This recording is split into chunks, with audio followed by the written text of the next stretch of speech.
శాసనసభాపతి గారికి ధన్యవాదాలు. నాకు సప్లిమెంటరీ అవకాశం ఇచ్చినందుకు. ఈ మంత్రివర్యులు ఇంకెంతంత ధనం అవసరమో వివరంగా చెప్పడం జరిగింది.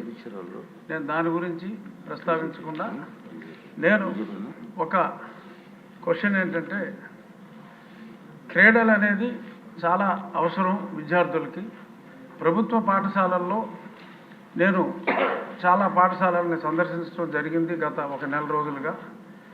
మంచి ప్రాంగణాలు, 1 ఎకరం మొదలుకొని 5-6 ఎకరాలు వరకు కూడా క్రీడా ప్రాంగణాలు ఉన్న జిల్లా పరిషత్ పాఠశాలలో నా నియోజకవర్గం, ఉండి నియోజకవర్గంలోనే సుమారు 35 ఉన్నాయి.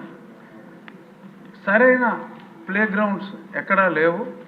సో కాబట్టి ఆ ప్లే గ్రౌండ్స్ క్రియేట్ చేసి పిల్లల్లో ఒక క్రీడా స్ఫూర్తి, అంతసేపు పరీక్షలు, మార్కులు రాకపోతే ఆత్మహత్యలు ఇటువంటివి కాకుండా ప్రతిరోజు ఫిజికల్ డైరెక్టర్స్ ఉన్నారు, వాళ్ళకి పని లేదు. సో ఫిజికల్ డైరెక్టర్స్ కూడా పని ఉండేలాగా క్రీడల్ని ప్రోత్సహించే మార్గం గౌరవనీయులైన మంత్రివర్యులు ఆలోచించే విధానం ఏమైనా ఉందా? ఈ విషయంలో నేను నా నియోజకవర్గంలో జన్మభూమి, చంద్రబాబు నాయుడు గారి జన్మభూమి స్ఫూర్తితో కొన్ని కార్యక్రమాలు చేపట్టడం జరిగింది.